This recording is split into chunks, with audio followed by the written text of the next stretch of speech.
had its share of bad press ever since it raised its prices and separated its video streaming and DVD services last year. However, the recent news of comedian and filmmaker Mark Malkoff testing the company's unlimited streaming service to the limit might give Netflix the reputation boost that it needs. Malkoff is known for his both humorous and unusual video experiments, including visiting all 171 Starbucks locations in Manhattan in one day and living in an IKEA store for an entire week. And this latest stunt is no exception. It ended with Malkoff watching 252 movies between April 16th and May 15th. And he is joining us now by way of Skype to talk more about this experience as well as his other adventures. It's great to have you today, Mark. Thanks for having me on. You're very welcome. Well, while it's sort of your forte to do these unique experiments, I still have to ask how this idea for the Netflix project came about. I'm one of Netflix's subscribers. I think when I started the project, there was 23 million. Now there's 26 million subscribers. I pay exactly $7.99 for my subscription, and I sometimes just get these thoughts, and my thought was, I really want to take more advantage of this subscription for unlimited movies than anybody in the history of Netflix. So I started thinking, how many movies could I conceivably watch in a month? And the more movies that I watch, the lower I can get the price down per movie. So that was always the drive, is how cheap can I get for a movie? Wow, and your goal was to watch 250 movies, and you ended up watching 252, which equates to more than 404 hours of film, which is a ton of movies even for avid movie lovers. So yes. walk us through a typical day for you during this test. I would get about maybe 3 hours of sleep, and I would get up and I had viewers all over the world that were giving me movie suggestions on Twitter and Facebook. I was making it very interactive. And I would do theme days. I would do sports days. I would do musical days. Watching 15 hours of musicals, not something I advise anybody to do. So I was doing these theme days, and it was just, after a while, watching, maybe after like 10 or 12 hours, the movies just become white noise. I actually had to rewatch 4 of the movies just to count them because I didn't remember anything. But it was really that drive, and I got the movie price down to 3.2 cents per film by the end of the month, which 3.2 cents per movie in this economy, you cannot beat. That is true. Well, actors Jason London and Andrew McCarthy even did commentary for you on a couple of their films. So how did this come about? You know, I just got the idea because the one thing with streaming, that really the only thing that, you know, I wish was different is there's no commentary. So I just thought it would be great. Why not get the actors to come out and do commentary for you? If I want Will Smith to do Men in Black, why can't Will Smith come to my apartment and do commentary? So one of my favorite movies of all time is Dazed and Confused. So I got the star Jason London to come to my apartment, do commentary. And then I went to Central Park, and I had actor Andrew McCarthy do commentary on St. Elmo's Fire. He hadn't seen the movie in 20 years, yet he's doing commentary for me in Central Park, pulling me around in a red wagon as I'm watching movies on my iPhone. And yeah, what a day. Yeah, absolutely. That is quite impressive. Well, Netflix has received some criticism about not having very current content in its streaming service. So what's your take? Were you pleased with the selection that you had? I think for $7.99, it's like you can't complain. I mean, they have 60,000 titles. I was entertained the whole entire month. Yeah, I mean, I really did wish I could watch the TV library. I just stuck to films. But I have nothing bad to say. They don't really even have any competition in my book. I know other people are trying to. But yeah, I mean, I would go to different Netflix fan sites and see what was going to be coming up and what was expiring.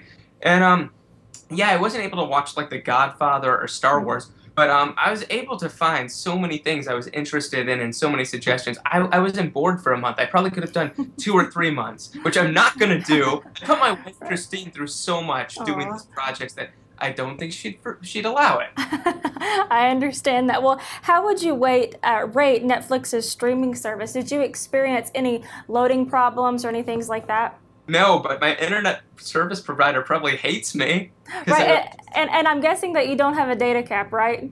No data cap. They wish. They were probably looking at the numbers and being like, what is going on at the Mark Malkoff household? But I had no problems at all. I actually heard from Netflix on Twitter through the project that they kind of, they were following me, and I think that they really liked it, which is nice. I had no idea going in. I'm just it's a really authentic project. There was no money exchanged. I'm just a fan of Netflix. So I thought that was great that they were following me. Absolutely. Well, how big of a role do social media sites play in your experiments?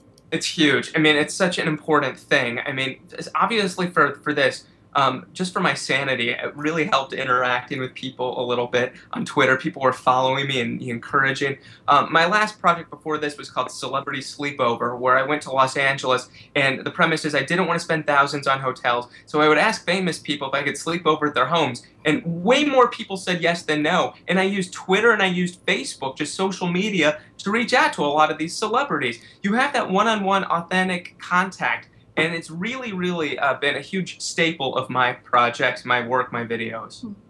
That's really interesting. Well, a lot of the reports that have covered the Netflix challenge seem to think that you don't have a regular job. You actually do. So could you tell us what it is and what all it entails? My job is that I do comedy videos. And it took me a long time. I had many day jobs in TV before I was able to get to a point to make a living. But I do videos for a website called My Damn Channel, which is a very popular comedy website. And I also work with sponsors. Like I've done videos for Ford Motor Company. I've worked with Kodak. I've worked with AirTran. I've worked with IKEA. So yeah, my stuff, I'm so fortunate, gets a lot of views and a lot of media coverage that brands will come to me. So I feel very blessed that I get to watch movies for a whole month for a living. It is harder watching 404 hours than people would think. I mean, I just wanted to take a walk someday. You know? I just was like, I can't do this. I actually would take a walk once in a while on my iPhone watching the movies. My wife would make sure that I didn't get hit by a car, which safety first. So that's basically how I live, and that's my job. I thought you would want to clear that up. So he's just not a crazy person. Like my dad, out of context, will be like, "Yeah, my son lives in IKEA," and it's like, "No, Dad, you have to say I'm a comedian, filmmaker. I do video content." Out of context, I sound like a crazy person. Which maybe I am, but I do this professionally, and yes, I am compensated. It's my living. I understand. Well, was it worth it to test Netflix's limits? And are you content now with watching just a few movies like most average users for the $8 a month? I am content. I mean, Netflix is the only company I've ever done business with over the years that has actually lowered my rates. I got 2 emails a bunch of years ago. We're lowering your rates. When does that happen? Like they have my business forever. Like I'm super happy. I do confess, since I did the project, I really haven't watched any movies, except my wife Christine made me take her once or twice to the movies, but I haven't watched anything on TV or anything just because I need a detox. I need a little break, but very slowly, in a little bit of time, I will get back. I'm not going to say that I'm going to be watching 13.45 hours a day, which I watched during the project, but more like maybe 40 minutes, maybe every other day. I don't know. There you go. There you go. Well, I know that you'll have more unique experiments going forward, but can you give us any hints for what they might be?